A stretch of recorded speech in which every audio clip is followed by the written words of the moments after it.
Welcome to Sandhya's cooking show. Vishu സ്പെഷ്യലായിട്ട് ഇന്ന് നമ്മൾ വിഷുക്കട്ടയാണ് ചെയ്യുന്നത്. തൃശ്ശൂർ ഭാഗത്തൊക്കെ വിഷുവിൻ്റെ അന്ന് ബ്രേക്ക്ഫാസ്റ്റ് ആയിട്ട് ഈ വിഷുക്കട്ടയാണ് കഴിക്കാറ്. അപ്പോൾ നല്ല ടേസ്റ്റി ആയിട്ടുള്ള വിഷുക്കട്ട എങ്ങനെയാണ് തയ്യാറാക്കുന്നതെന്ന് നമുക്കൊന്ന് നോക്കാം. വിഷുക്കട്ട ഉണ്ടാക്കാനായിട്ട് ഞാനിവിടെ 1 കപ്പ് ഉണക്കലരിയാണ് എടുത്തിട്ടുള്ളത്. നമ്മൾ പായസം വെക്കുന്ന അരി തന്നെയാണ് ഉണക്കലരി എന്ന് പറയുന്നത്. അപ്പോൾ ഉണക്കലരിന്നോ അല്ലെങ്കിൽ പായസം റൈസ് എന്നോ പറഞ്ഞാൽ നമുക്ക് കടയിൽ നിന്ന് വാങ്ങിക്കാനായിട്ട് കിട്ടും. ഈ അരി നന്നായിട്ട് കഴുകിയ ശേഷം അരമണിക്കൂറൊന്ന് കുതിർത്തി വെക്കണം. അതിനുശേഷം വെള്ളം പോകാനായിട്ട് ഒരു അരിപ്പയിലേക്ക് ഒന്ന് തട്ടി കൊടുക്കണം.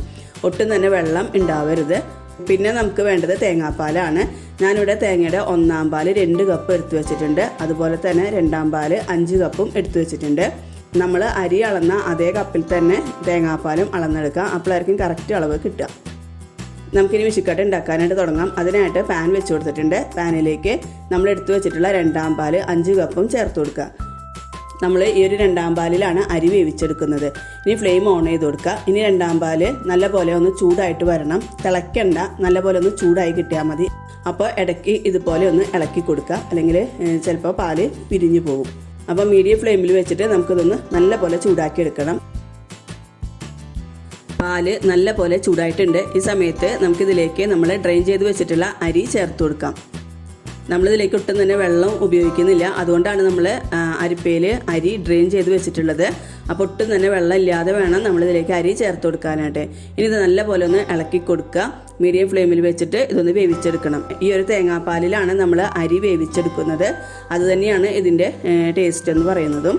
മീഡിയം ഫ്ലെയിമിൽ നമുക്ക് വെച്ച് കൊടുക്കാം. ഇടയ്ക്ക് ഇതുപോലെ ഒന്ന് ഇളക്കി കൊടുക്കുക.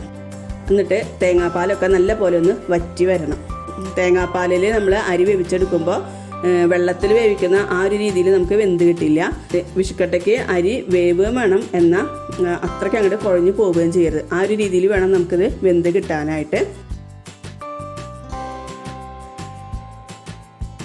ഇപ്പോൾ തേങ്ങാപ്പാലൊക്കെ ഏകദേശം നല്ല പോലെ തന്നെ വറ്റി വന്നിട്ടുണ്ട്.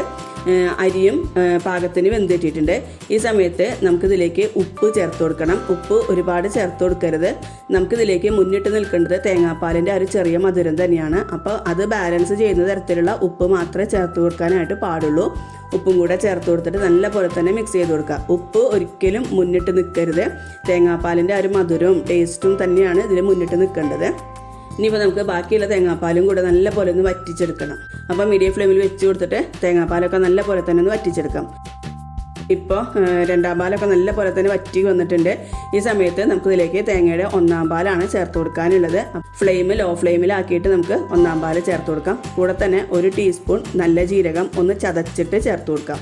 ചതച്ചിട്ട് ചേർത്ത് കൊടുക്കുമ്പോൾ ഒരു പ്രത്യേക ടേസ്റ്റാണ്. അതുപോലെ തന്നെ നല്ലൊരു മണവും വിഷുക്കട്ടയ്ക്ക് ഉണ്ടാവും.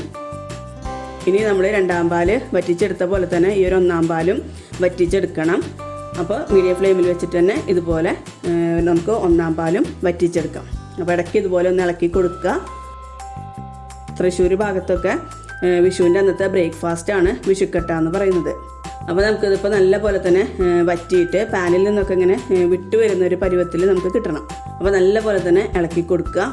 തേങ്ങാപ്പാൽ മുഴുവൻ വറ്റിയിട്ട് നമുക്കിങ്ങനെ അതിൽ നിന്ന് എണ്ണ തെളിഞ്ഞു വരും.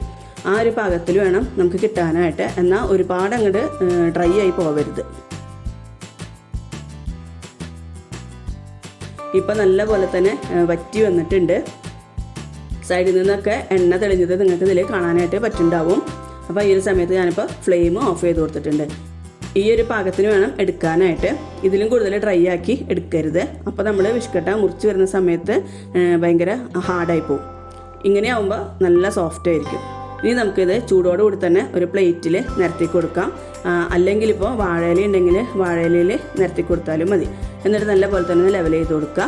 നമ്മളിപ്പോൾ പ്ലേറ്റിൽ ഓയിലൊന്നും ഗ്രീസ് ചെയ്തിട്ടില്ല. കാരണം നമ്മുടെ വിഷുക്കട്ടയിൽ നല്ല പോലെ തന്നെ തേങ്ങാപ്പാലും ഉണ്ട്. തേങ്ങാപ്പാൽ പറ്റിയിട്ടുള്ള ആ ഓയിലും നല്ല പോലെ തന്നെ ഉണ്ട്. അപ്പോൾ ഇനി എക്സ്ട്രാ ഓയിലൊന്നും നമ്മളിതിലേക്ക് ചേർത്ത് കൊടുക്കേണ്ട ആവശ്യമില്ല. ഇനി ഇത് ചൂടാറി കഴിയുമ്പോൾ നമുക്ക് കട്ട് ചെയ്തെടുക്കാം. നല്ല പോലെ തന്നെ ചൂടാറിയിട്ടുണ്ട്. അപ്പോൾ കത്തി വെച്ചിട്ട് നമുക്കിത് കട്ട് ചെയ്തെടുക്കാം. നമുക്ക് ഇഷ്ടമുള്ള ഷേപ്പിൽ ഇത് മുറിച്ചെടുക്കാം.